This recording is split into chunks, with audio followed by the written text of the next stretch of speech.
8.20 કરોડ રૂપિયાનું ઉઠામણું કરનાર આરોપીને આખરે ઇકોસેલે ઝડપી લીધો છે.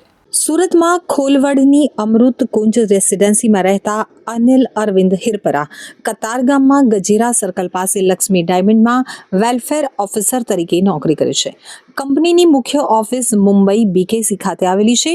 તો સપ્ટેમ્બર 2023માં મુંબઈ ગોરેગાંવ મુકામે હીરાના એક્ઝિબિશનમાં ગયા હતા, જ્યાં મહંત ડાયમંડ એલએલપીના પાર્ટનર કૌશિક અમૃતલાલ કાકડિયા સાથે કંપનીના સેલ્સ વિભાગના કર્મચારીઓનો પરિચય થયો હતો.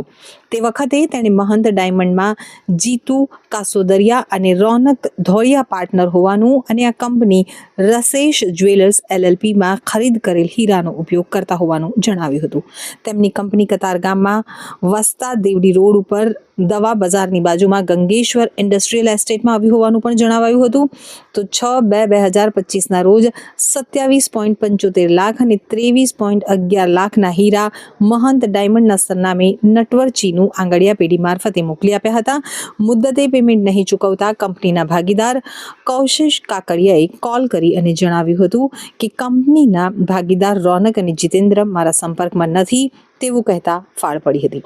અન્ય 20 વેપારીઓના 7.69 કરોડ સલવાયા હોવાનું બહાર આવતા મામલો ક્રાઇમ બ્રાન્ચની આર્થિક ગુના નિવારણ શાખામાં પહોંચ્યો હતો. મહંત ડાયમંડના ત્રણેય ભાગીદારો રસેશ જ્વેલર્સ એલએલપીના નામે પણ ધંધો કરતા હતા. વેપારીઓ પાસેથી ખરીદેલા હીરા રસેશ જ્વેલર્સમાં પણ ઉપયોગમાં લેતા હતા. તો બંને ઓફિસ એક જ જગ્યાએથી ઓપરેટ થતી હતી. ક્રાઇમ બ્રાન્ચની આર્થિક ગુના નિવારણ શાખા દ્વારા આજે જીતેન્દ્ર ધનજી કસોદરિયાને ઝડપી લેવાયો હતો. તે પહેલા પોલીસે કૌશિક કાકડિયાને પકડ્યો હતો.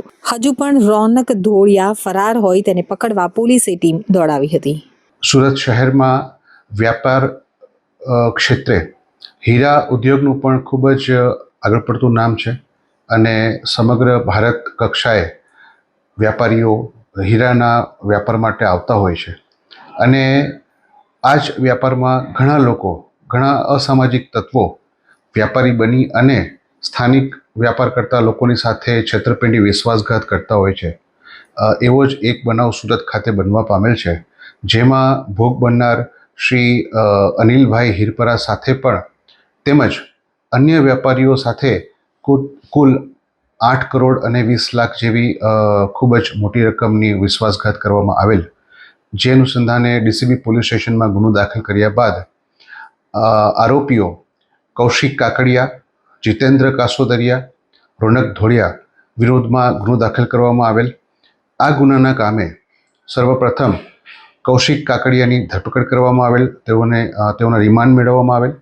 ત્યારબાદ આરોપી જીતેન્દ્ર કાસોદરિયાની હાલમાં ધરપકડ કરવામાં આવેલ છે અને અન્ય જે આરોપી જે રોનક કુમાર ધોળિયા છે એની પણ હાલ ધરપકડ માટેની કાર્યવાહી ચાલુ છે. સર, આ બધા જોડે જે કહ્યું છે 21 જણા છે, ટોટલ બે અલગ અલગ લોકો જોડે કેટલા કેટલાનું કહ્યું?